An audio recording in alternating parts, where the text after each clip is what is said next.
So, guess who hadn't had Starbucks and other boycotted brands for the last 100 days plus?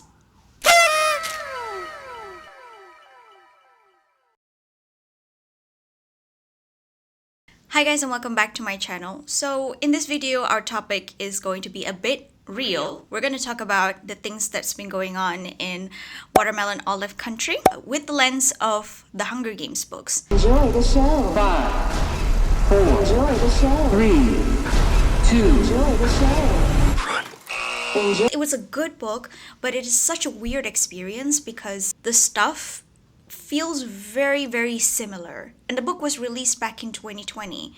And the movie was released last year around the same time as...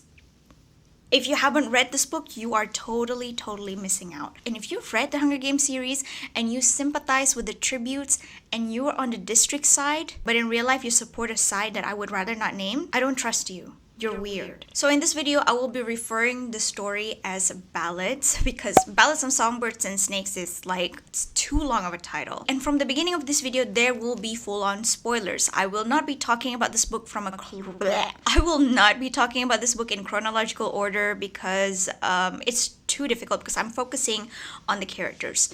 When you read the book, you're gonna realize that the characters of ballads really represent the very real people that exist today. The very real people that is involved in the narrative of the whole thing that's been going on in the Middle East. You are stealing my house. And if I don't steal it, someone else is going to steal it. And if I don't steal it, someone else is going to steal it. As someone who spent the first few weeks of the G site not only consuming content, both from the watermelon side and the other side, I want to listen to both sides and then make my own mind. Well, I did. I listened to their side. And guess what? I'm getting even more pissed because They wasted my time. But you did this for what? Why not? Why? Why not? Why though? So, Ballads of Songbird and Snake is written from a third-person limited point of view of the young President Coriolanus Snow set in the 10th Hunger Games. And I think it's like about 60 plus years prior before Katniss and Peeta's story. But during this time of the Hunger Games, people were not really interested in watching. According to the book, it says... It was laid out in the Treaty of Treason that had ended the dark days of the district's rebellion, one of the many punishments borne by the rebels, as in the past, tributes would be dumped into the capital arena, a now dilapidated amphitheater that had been used for sports and entertainment events before the war, along with some weapons to murder one another. Viewing was encouraged in the capital, but a lot of people avoided it. How to make it more engaging was the challenge. With this in mind, for the first time, the tributes were to be assigned mentors. 24 of the Academy's best and brightest seniors had been tapped for the job. The specifics of what this entitled were still being worked out. There was talk of preparing each tribute for a personal interview, maybe some grooming for the cameras. Everyone agreed that if the Hunger Games were to continue, they needed to evolve into a more meaningful experience, and the pairing of the capital youth and the district tributes had people intrigued. So, because of this, Snow finds himself getting involved more than he intended as he himself began to fall in love with one of the tributes, which is the one that he's been assigned to, Lucy Gray Baird of District 12. Mr. Snow, your role is to turn these children into spectacles, not survivors. What does my mentor do besides bring me roses? You really want to take care of me in that arena? Start by thinking I can actually win. Now, his conflicting alliance with Lucy Gray, along with his loyalty towards the capital, as well as his relationship with his family and friends and frenemies, led him to very interesting direction. So we get to see how he started off as a dashing star student of the Capital Academy to murder Santa with a love for gardening, as well as the evolution from the Hunger Games from a very simple and basic setup to what the tribute have to go through.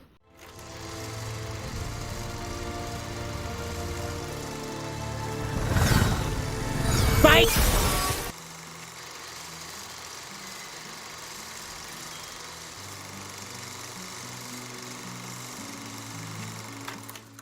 Now, usually prequels don't do well. The thing about this book is that it achieved something that the prequels from other franchises, not even Star Wars, which is that it managed to be better than the original trilogy. I genuinely think it is. I've read the book, and since this book was released much later, you can tell how much Suzanne Collins has improved her writing skills, and that this book is just so good. Writing-wise, really, highly recommend. And if you haven't watched the movie, I believe it's already online. Go watch it. The movie is also great. I think it's a very decent adaptation. There are some changes, obviously, but it's the kind of changes that doesn't destroy the book. It really is still considered a faithful adaptation. So since this book is from President Snow's perspective, we are going to look into not only his characters, but also the other characters that impact his worldview. So we're going to start with the first character that annoys me the most, which is Grandmam.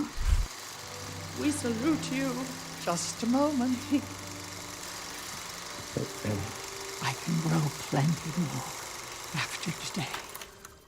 Grandmam is a kind of people that you will encounter a lot on social media when talking about the conflict in Watermelon Olive Country right now. But let's put her character in the context of the lore of the Hunger Games. So according to the lore, the first rebellion was the culmination of years of oppressive rules at the hands of the capital, resulting in the districts rising up to revolt. At some point during the war, the conditions at the capital were just as dire as the district, if not more. What we can understand here from the first rebellion is that the Snow family is part of the war victims.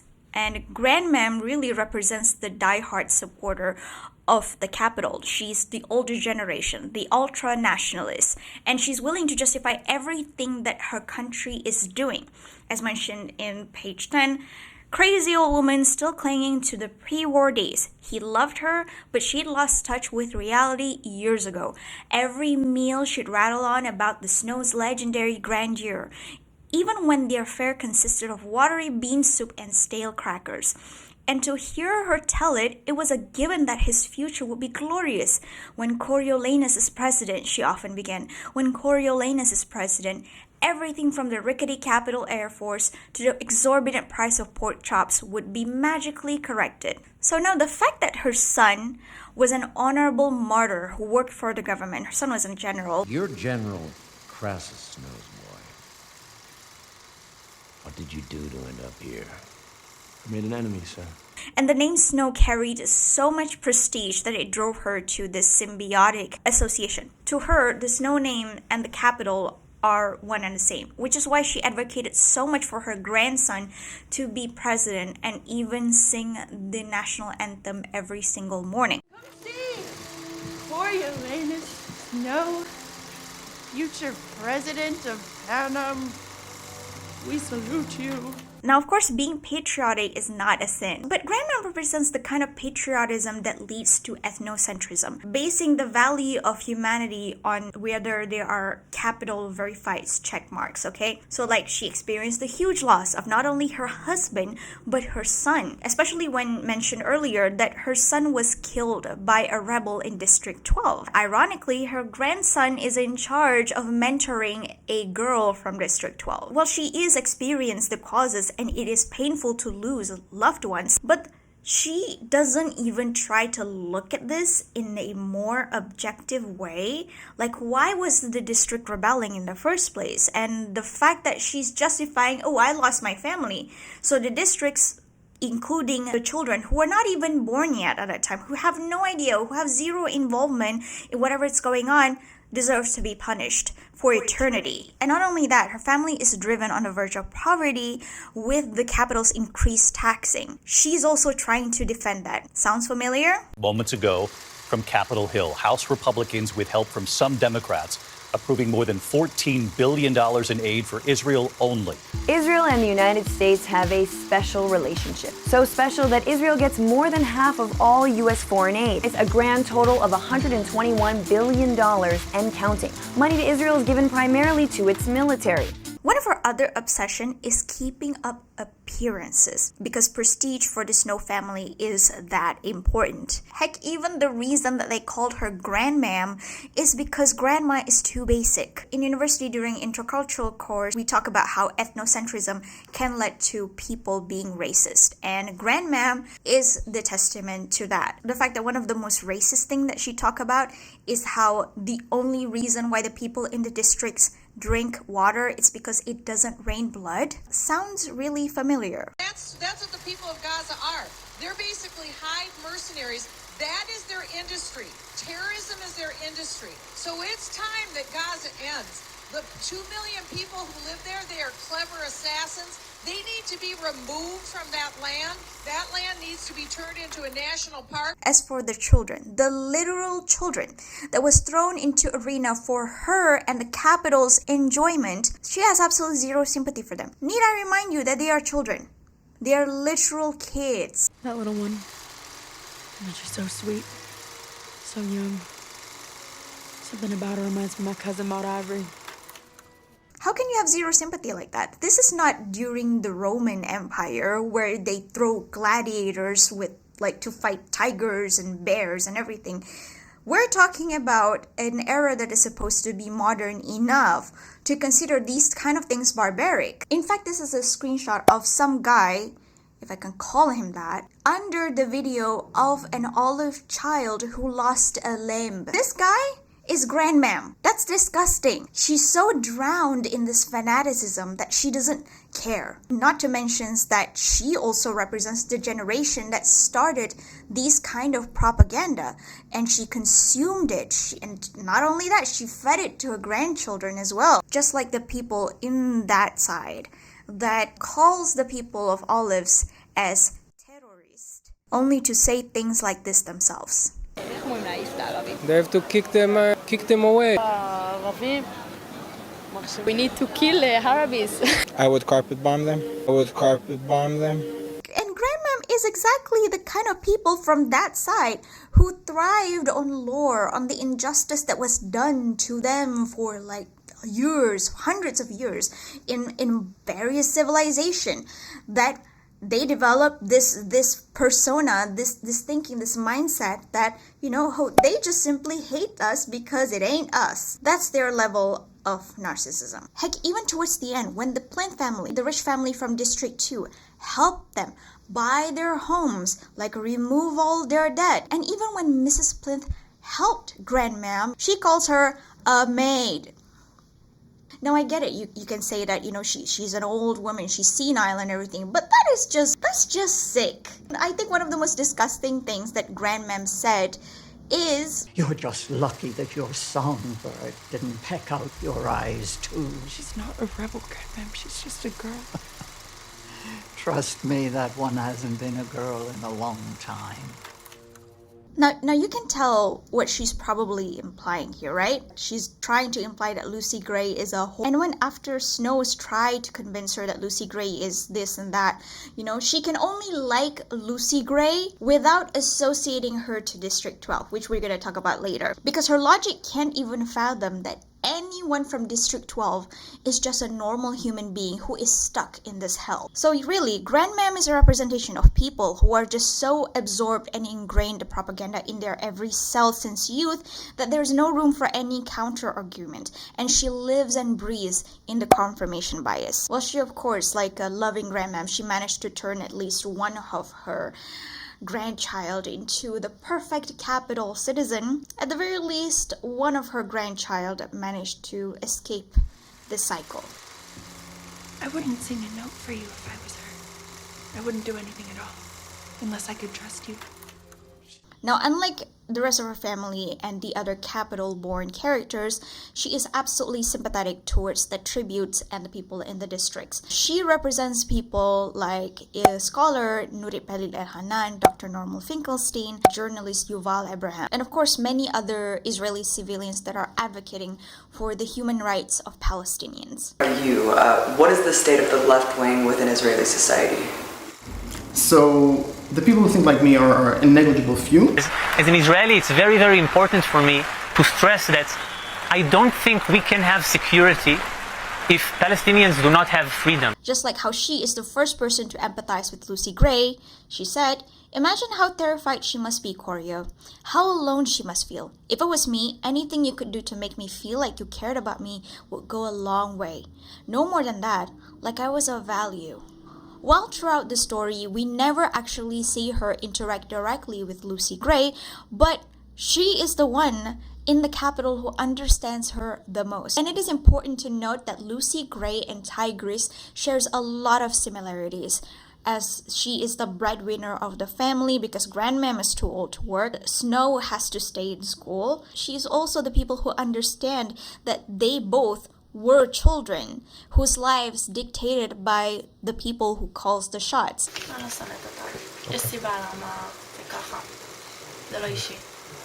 מה זאת אומרת? כאילו? אני לא שונאת פלסטינאים, יש סיבה למה המצב מסובך כל כך, זה לא בגלל האישיות הנוראה שלהם. יש מישהו למעלה שמשחק בכל החוטים. כמו? כמו? כן. הממשלות שלנו, האחראים עליהם, היסטוריה מסובכת, מציאות מסובכת.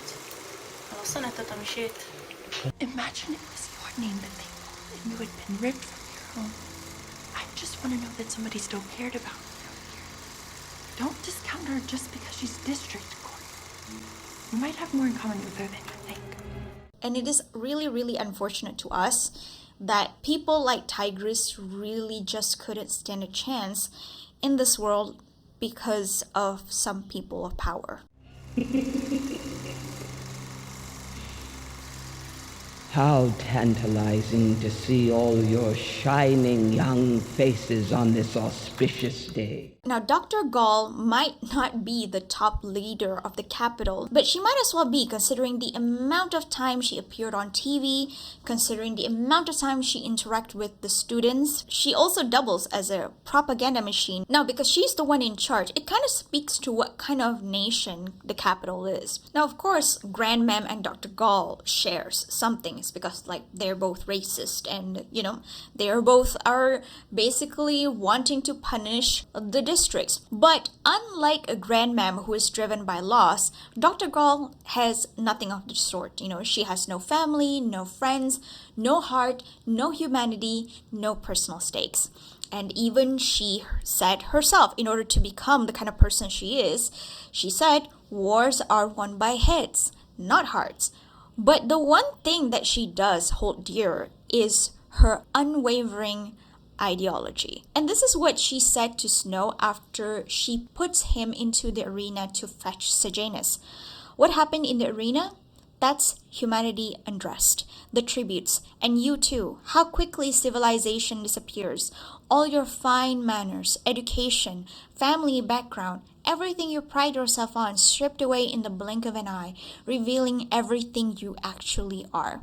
And the fact that she's even in the War Department means that she also have an iron grip over information and misinformation as well. And she literally have the power to shape the capital citizens on how they view the districts.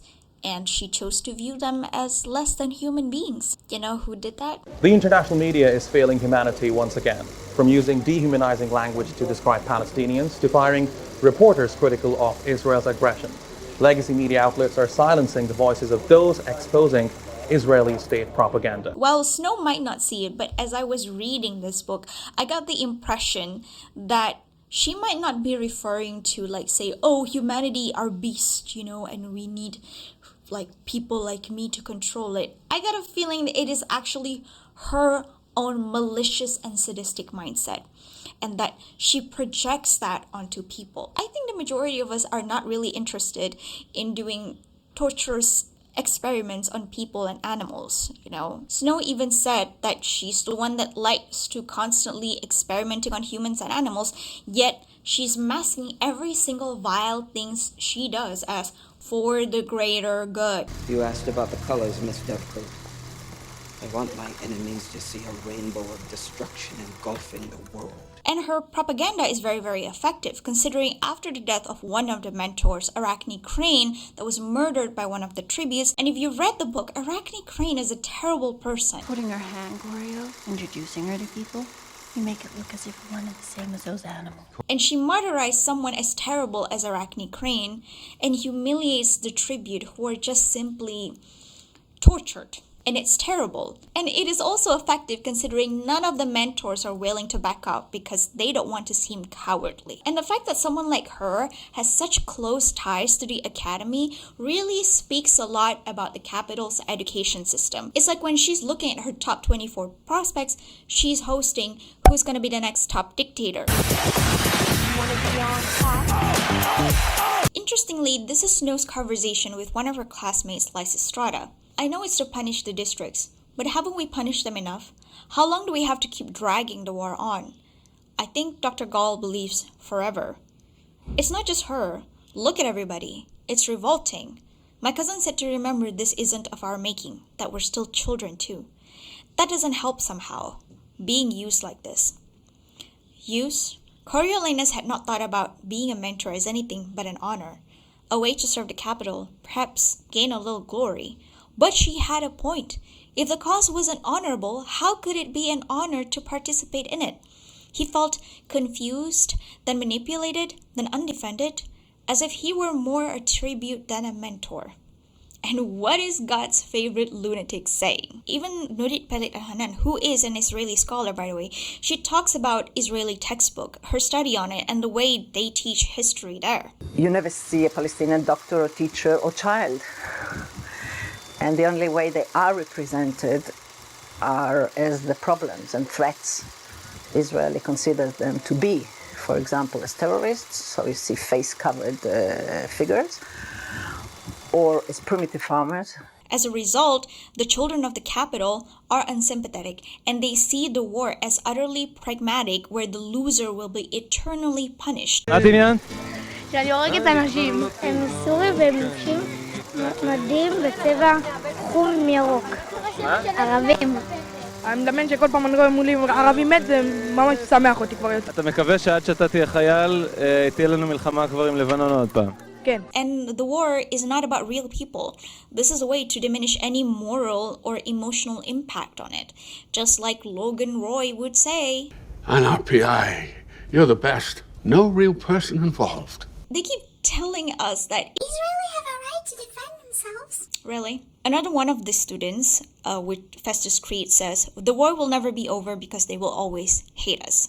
Just like how Israeli says, olives lost the war as just justification to treat olives the way they do for the past 70 years. And they don't even try to be a proper government for olives people because honestly, they don't want to. The thing that they want to is the whole land. And this has been a 70 years long effort in the making. One of the things that the other side, the Zionist side, love to say is that, well, we could have nuked Gaza, but we didn't. See how humane we are for not nuking people? Since Gaul is also one of the teachers in the academy, of course, she even assigned the students to write an essay about the beauty of war. You want to know who have the right to talk about the beauty of war?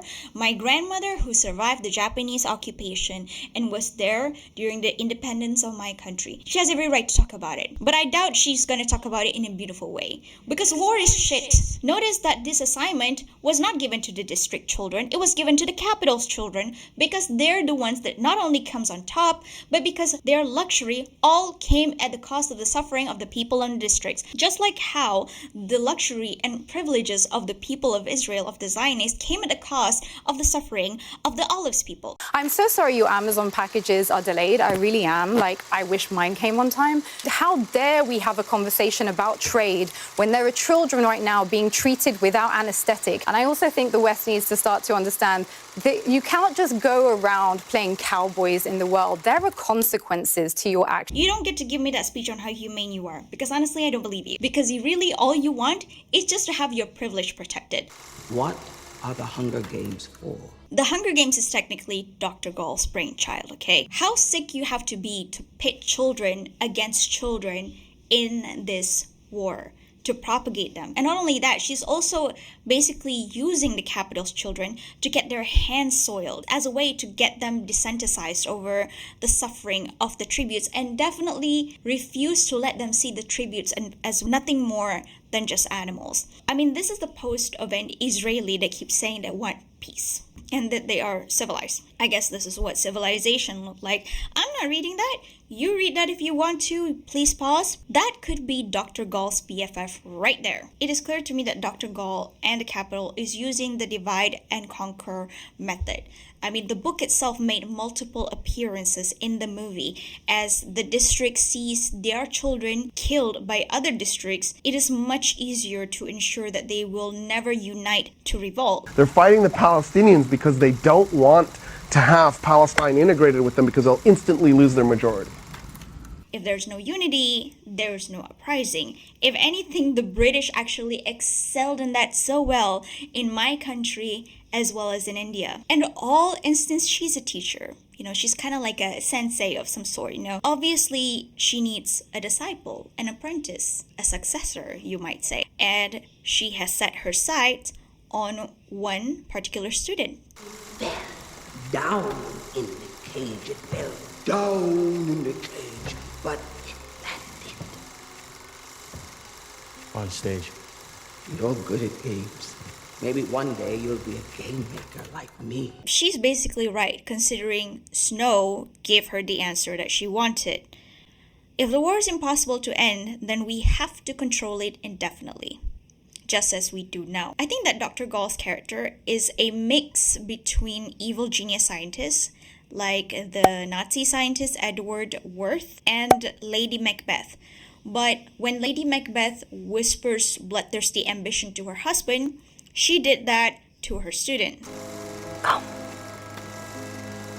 you spirits that tend on mortal thoughts, unsex me here, and fell me from the crown to the toe, top full of direst cruelty. Since Snow is trying to justify it as like, oh, this is like the best way, this is the right way to do things, that reading between the lines, I think that Dr. Gaul is using others' desires, namely Snow's desire for power, and also the capital's motives to satisfy her own bloodlust. She's finding someone like Snow is just a way for her to further her own motives. When she's willing to justify murder, she's willing to justify anything, even lying. You know, as she said, lies are attempts at hiding weaknesses. And yet she doesn't even bat an eye when she lied about Clemencia, a student who was harmed by one of her experiments.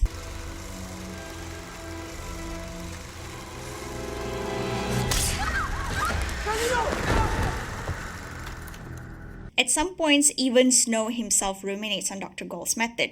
And this is because Snows might be too blind to see it, but the capital never truly cares about its people. They only care about the capital as an entity. And some people are unfortunately just forced to belong. When you don't fit in, it's not just because of yourself, but because of others' lack of acceptance. And when that happens, you will end up like Sejanus.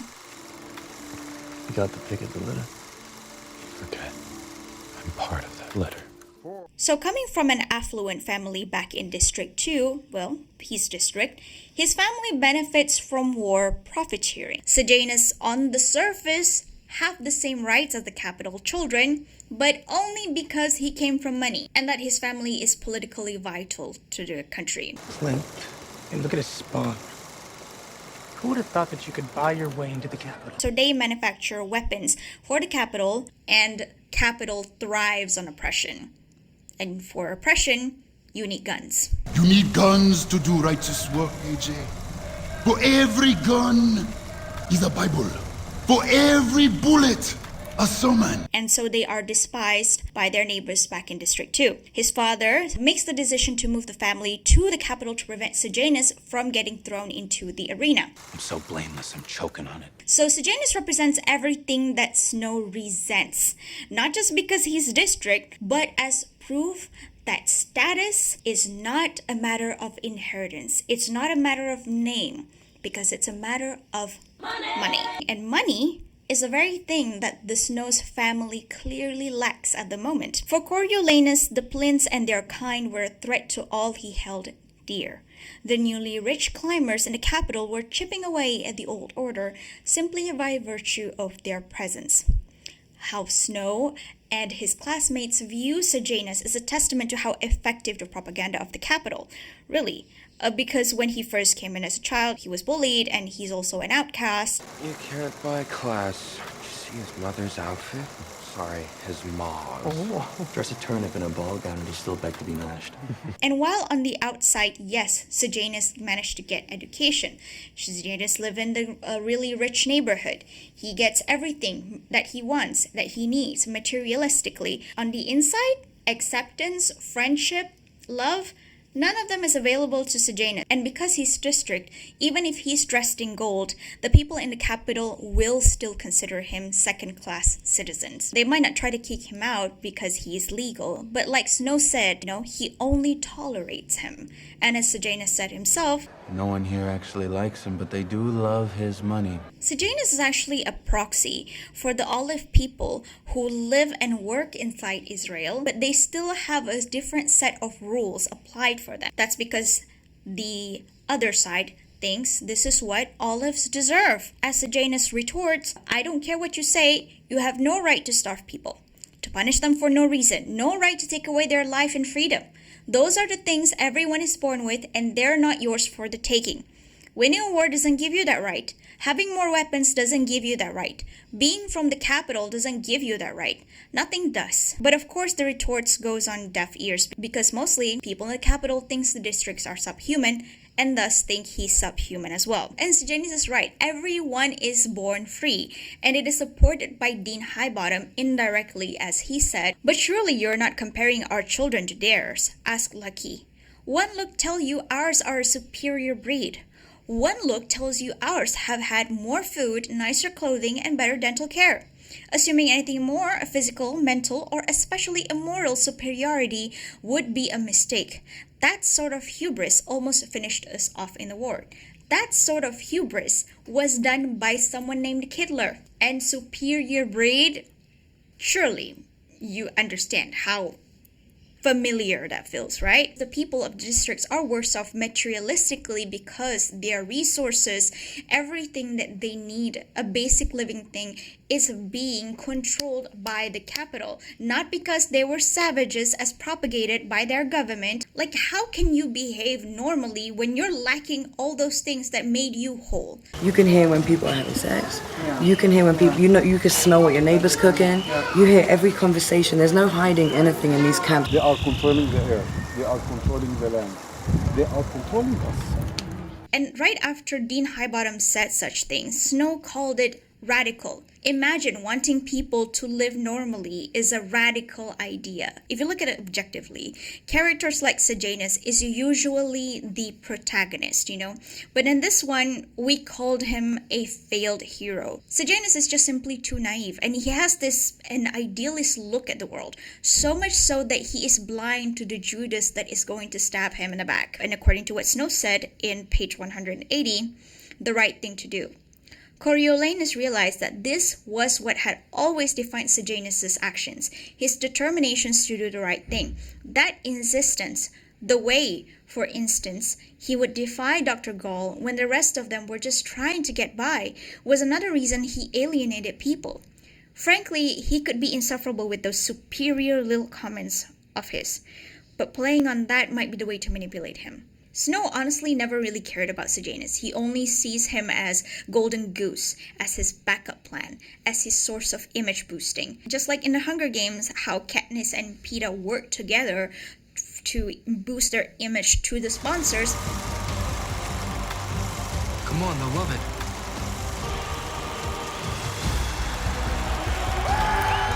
Snow pretends to be Sejanus' friend to make himself more as a class act so that he is more likely to receive scholarship so that he can get, money for the family. He looks down on Sejanus' idealist worldview and utilizes Sejanus' loneliness and naivete for his own good, as we find out later in the end, and that actually Snow's father betrayed Dean Highbottom to rise up the ranks, but without realizing him, Snow actually have become his own father, repeating the cycle. As Dean Highbottom said, He was only someone he liked because he could use them. And ultimately, Sejanus is the most pitiful character in the story because he simply has no choice.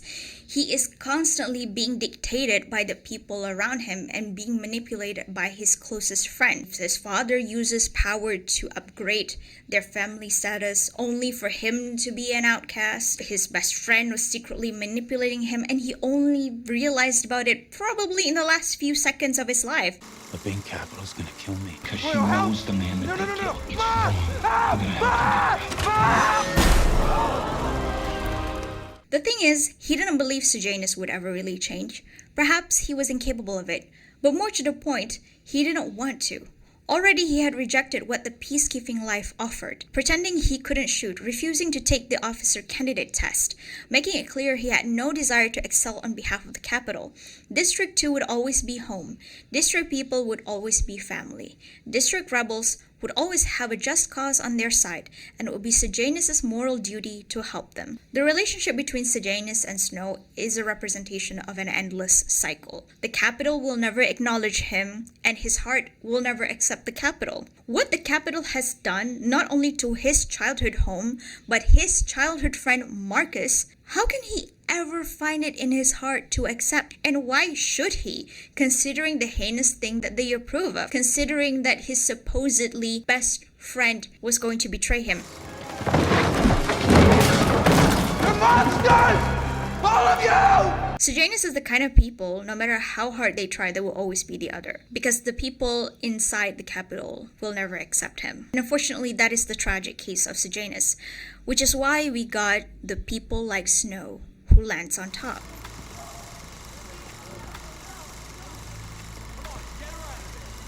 Welcome to the capital. For the record, Tom Blythe, how do we pronounce his name? Wait a minute. A few moments later. I just saw this interview and he looks so handsome. Well, that's enough. Did So you feel it was- more I sophisticated? did, actually. I was listening to my own inner thoughts.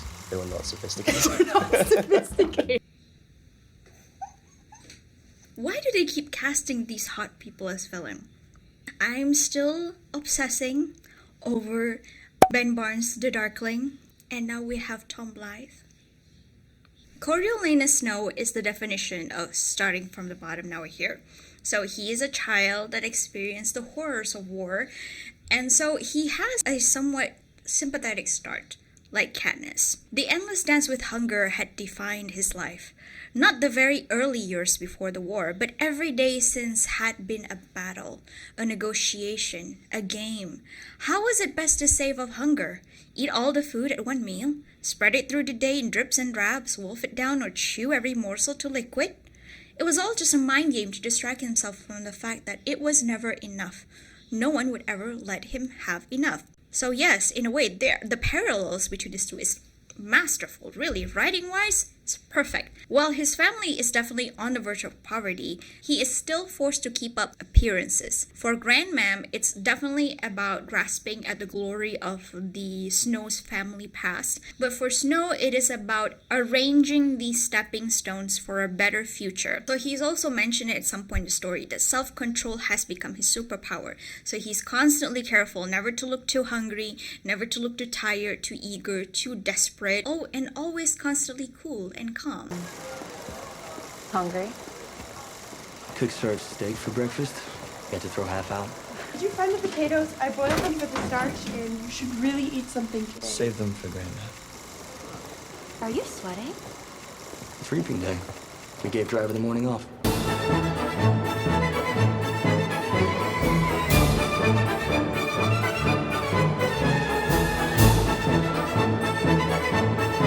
As he said, the world still thought Coriolanus rich, but his only real currency was charm, which he spread liberally as he made his way through the crowd. Faces lit up as he gave friendly hellos to students and teachers alike, asking about family members, dropping compliments here and there. It is important for Snow to be a class act in the eyes of others, but it's not important for him to be a genuine class act. Even during the murder of his classmate Arachne, he only cared about how he appeared to the public. But then again, remember, Coriolanus Snow have zero sincerity. And you know what? The irony is that he keeps judging others. Despite Dean, I drink and I know things, Highbottom said, Your makeshift shirt and your too tight shoes, trying desperately to fit in when I know the Snows don't have a pot to piss in. He judged his neighbor, the Price family, for resorting to cannibalism during wartime. You don't have to like the Price family, but at the very least have some sympathy, because he has something. He has a friend who fed him. He has food during the war, a luxury that not many people can afford, but he doesn't have it in him, to empathize with his own neighbor who live in the same building, experience the same war as him. You know how we all are scared of people who are outrightly racist and everything, like Grandmam? He is the embodiment on how a closeted racist like him is just as dangerous, if not more, because he is using his own charm and he's using it strategically. Just like he's deep down he's racist towards Sejanus, and he's also initially very racist towards Lucy Gray, he has his own personal game. And he's only butter up to her so that he could win the prize. And if the movie is not clear, the book really hides none of Snow's terrible trait. And it is actually kind of obvious that Lucy Gray and Snow will never make it as a couple. Number one, of course, because he is insanely jealous. He swallowed his peevishness and accepted the congratulations that were pouring from all sides. They helped to remind him that he was the real star of the evening. Even if Lucy Gray was confused on the issue, in the eyes of a capital, she belonged to him. What point would there be in crediting a district tribute?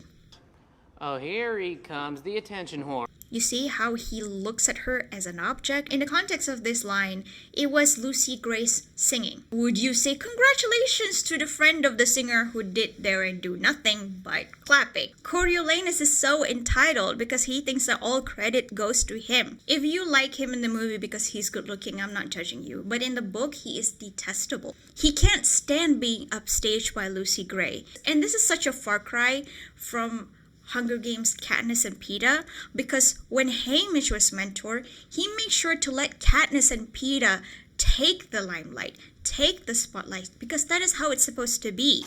Genius! Genius. Lovers. It's a television show.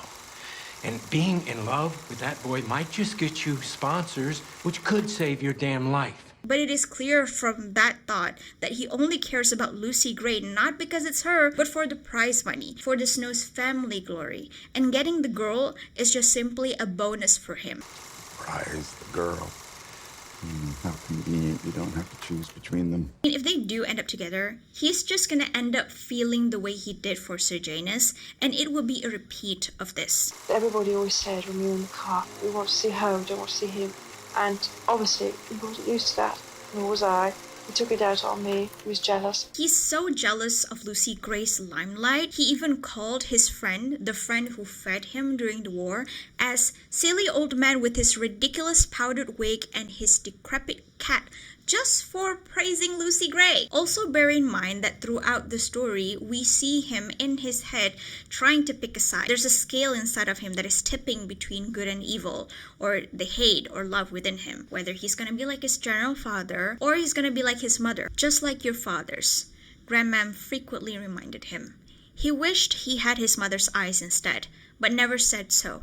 Maybe it was best to take after his father. His mother had not been really tough for this world. So from the beginning, you can tell he is much more attached to his mother, with whom he kept several memorabilia, like the compact powder and the shawl. So he has one from his father too, which is a compass, but he rarely used them for comfort. And he's basically going back and forth until towards the end, we see him finally using his father's compass and actually throwing away his mother's compact. But even before that happened towards the end, you can tell who he's gonna be like, because he said Coriolanus knew what happened without control. He'd seen it recently, at the zoo when Arachne died, in the arena when the bombs went off, and then again tonight. Chaos happens. What else is there to say? Which, if you ask me, is very, very familiar to another fictional dictator that came out in the past few years. Our country is like this grenade. except it has two basic parts. Our people and you. And you must clutch them nice and tight, or we all go boom.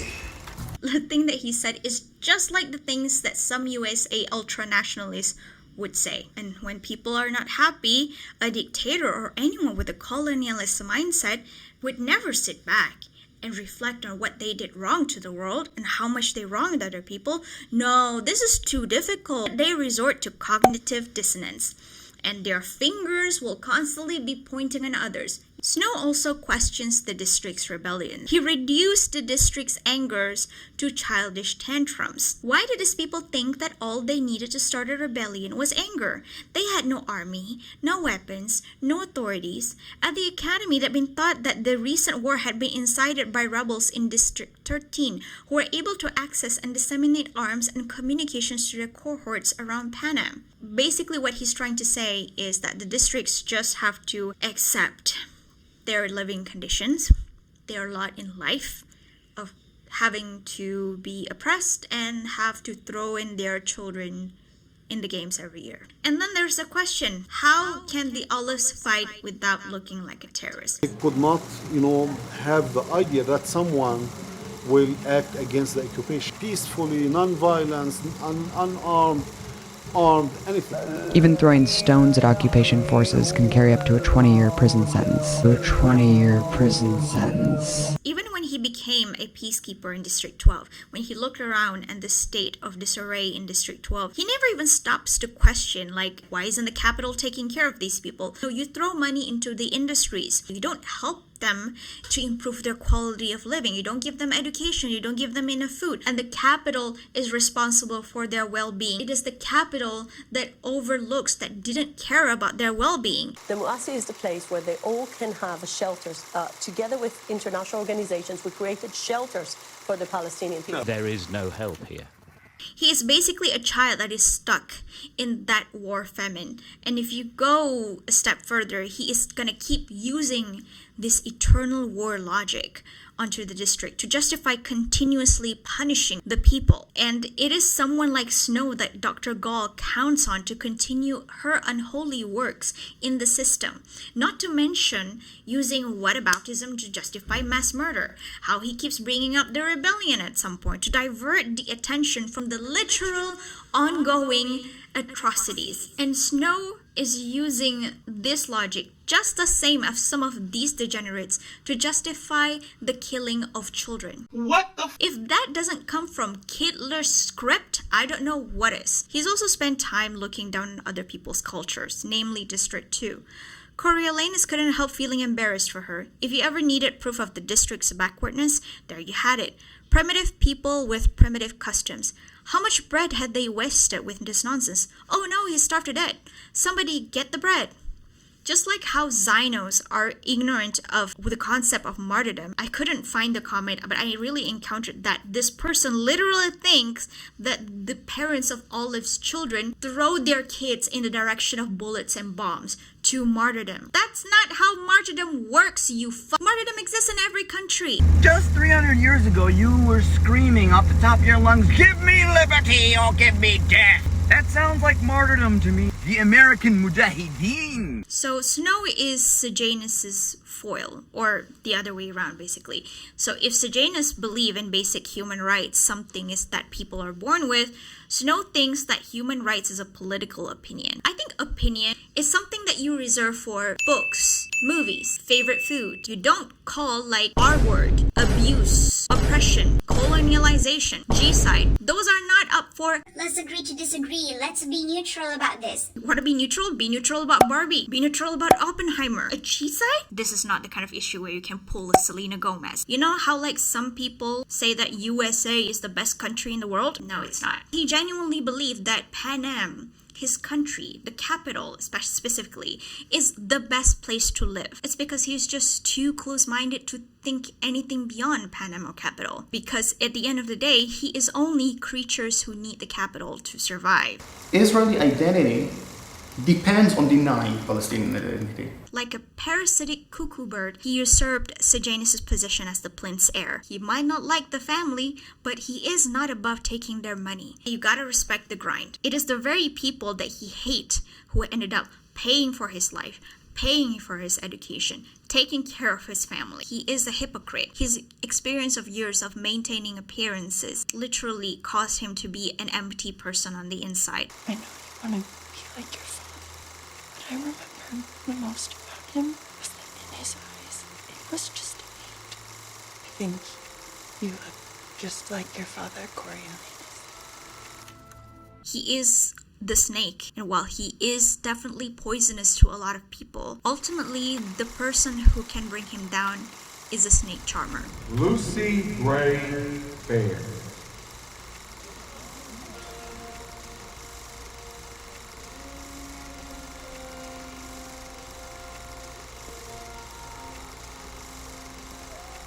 Alright, first of all, Snow literally sees Lucy Gray as his girl. Adjusting a hot pink rosebud in her hair, it matched the one on his lapel just in case anyone needed a reminder of who Lucy Gray belonged to.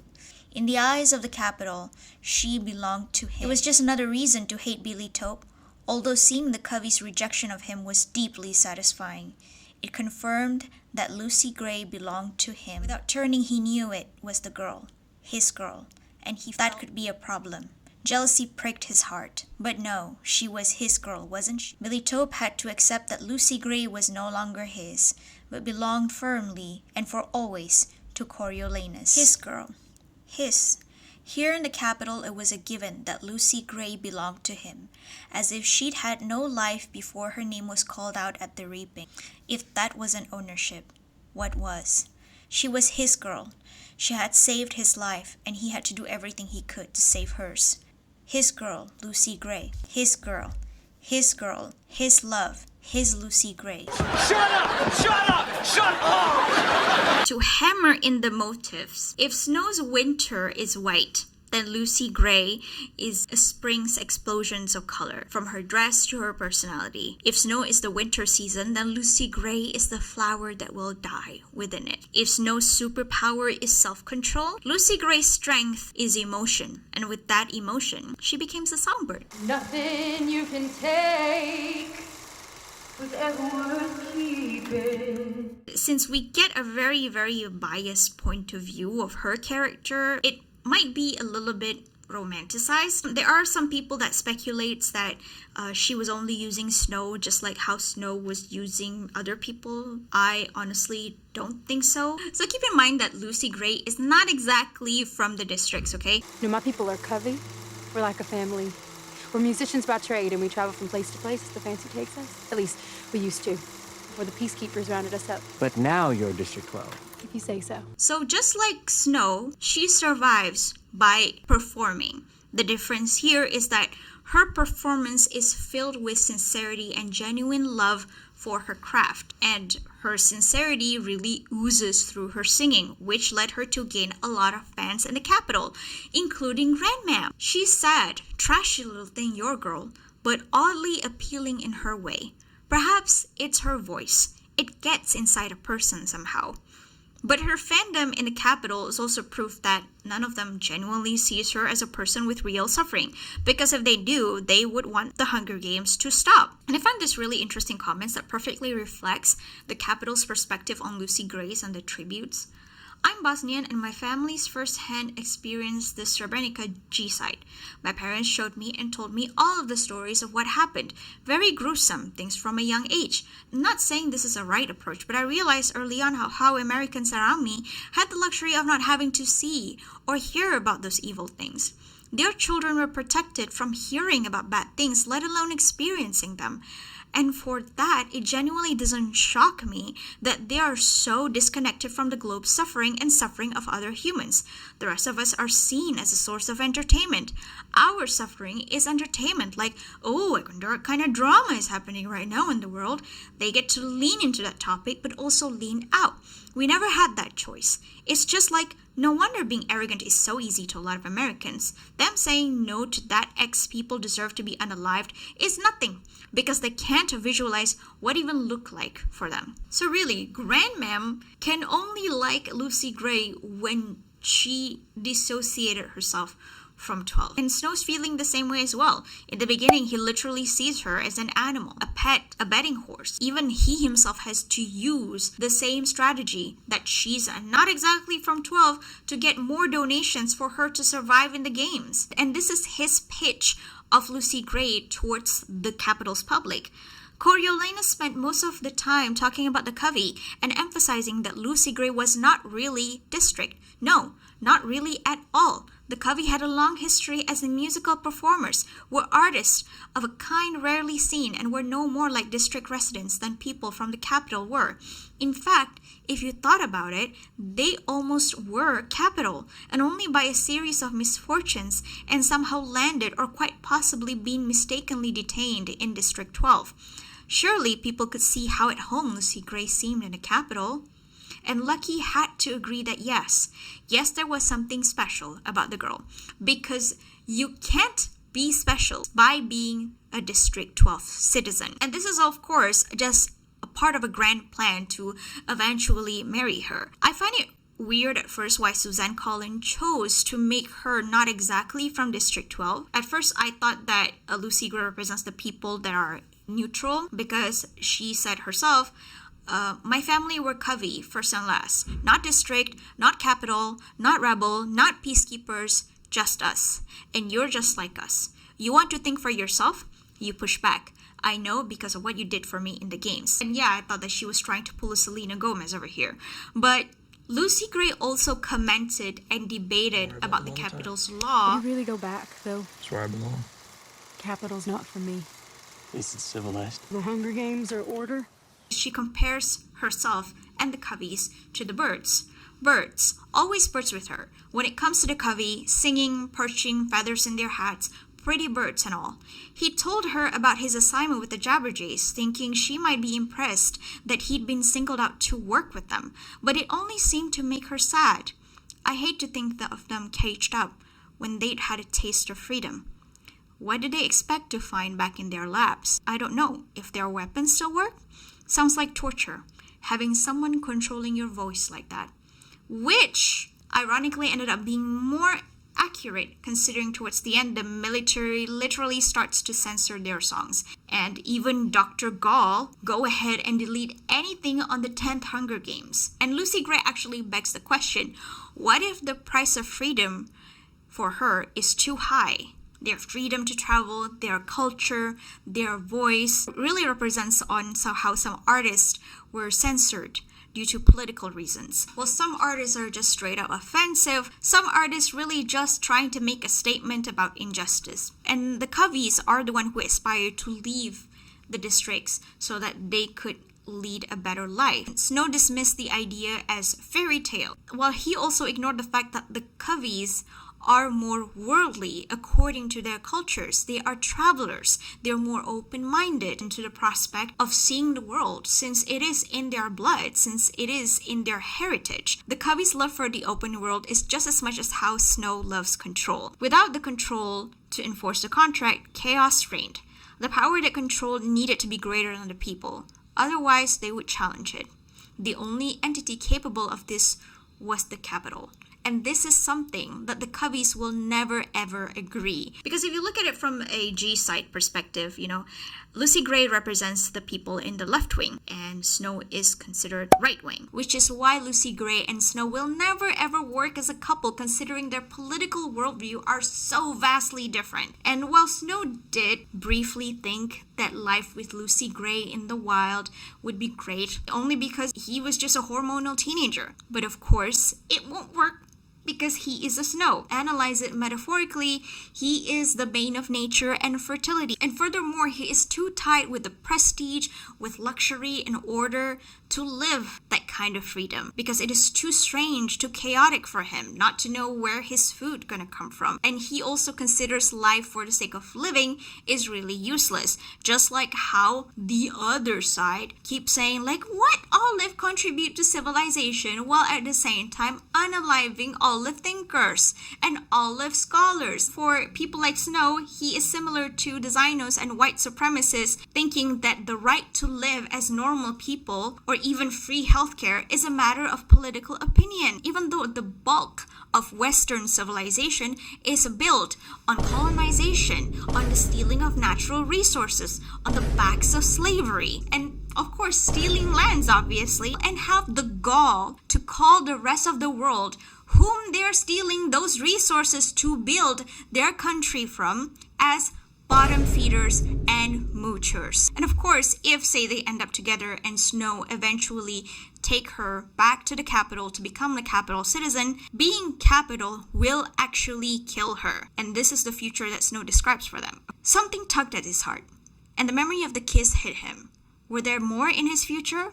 For a minute, he drifted into a daydream of Lucy Gray winning, leaving the arena and coming to live with him in the Snow's penthouse, which was somehow saved from the taxes. He'd attended university on his splint prize while she headlined at Pluribus' newly opened nightclub because the capital would agree to let her stay.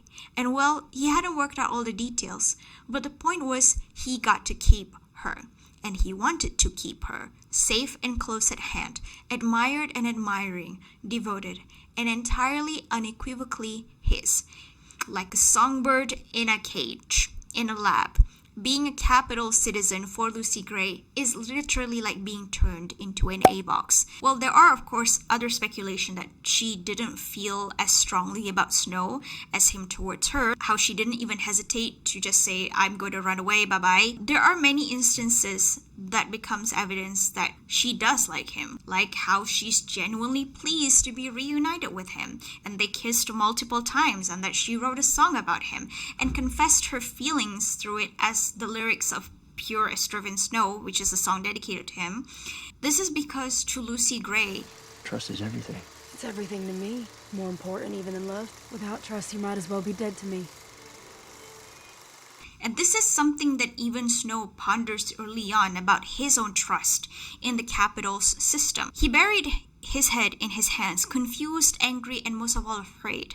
Afraid of Dr. Gaul, afraid of the capital, afraid of everything.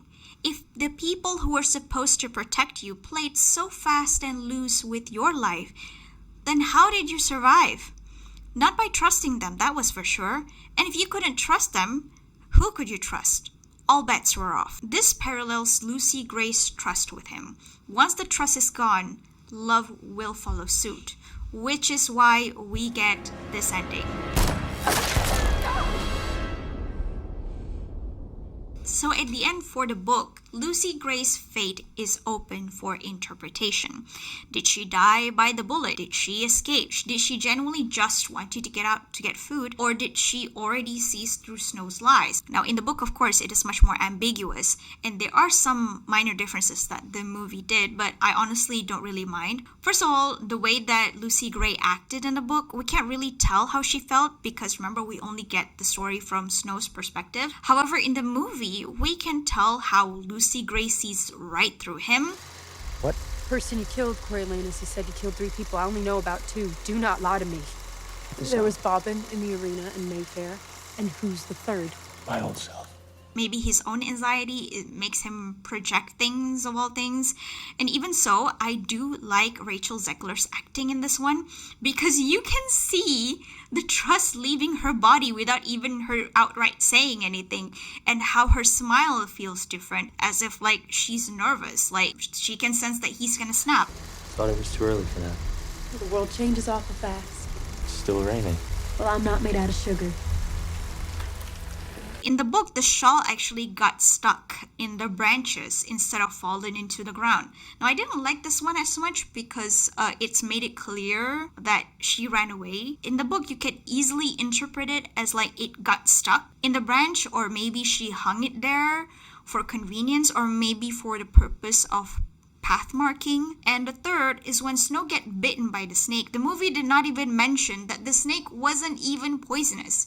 And even the doctor says that snakes tend to go out during the rain. And it's really not unbelievable for people to encounter snakes in such weather. So yes, it is possible in the book to interpret that Lucy Gray just really went to harvest some food only to return to Snow having a mental breakdown. And in the end, it is Snow's the one who played himself. If only he just waited in the shed and remained calm, Lucy Gray would return and they would probably be on their own way. But of course, it is a blessing in disguise because, Lucy Gray escaped what could have been a very toxic and abusive relationship, whether in life or in death.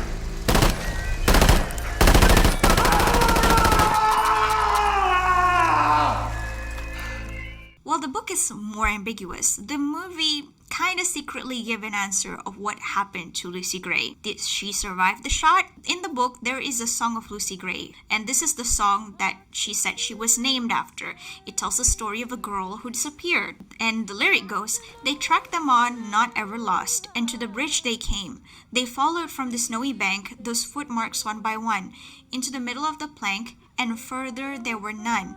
So Snow ruminates on the lyrics, whether the girl ran away, missing, or died.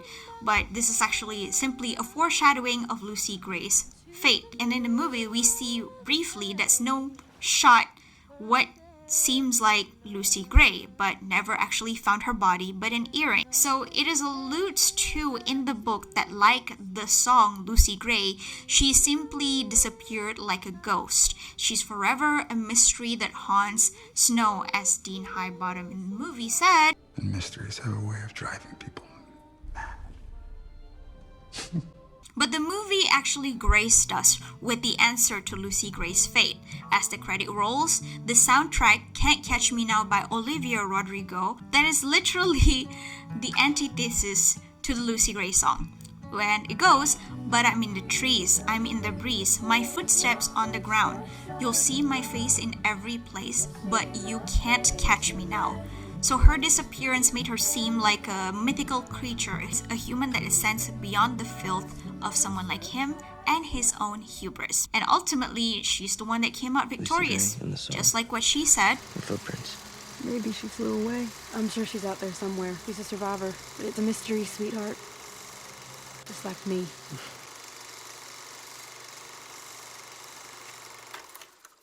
So this is a long recording, but if you have made it this far, thank you so much, by the way. Let me know your thoughts about the book or the movie. Is there anything that I've missed? There are so many characters and ballads, but I cannot cover them all, which is the reason why I only picked the ones that are noteworthy. But yeah, if I missed anything, comment below. Subscribe. I've also started posting on Instagram and TikTok, so follow me there as well. So I would like to end this video with a quote by Sejanus, but I tweaked this a bit because it's relevant. "I don't care what you say. You have no right to starve Palestinians, to punish Palestinians for no reason. No right to take away Palestinians' lives and freedom. Those are the things everyone's born with, and they're not yours for the taking. Winning a war does not give you that right. Having more weapons does not give you that right. Being from Israel does not give you that right. Nothing does." So thank you guys so much for watching, and I will see you guys in the next one.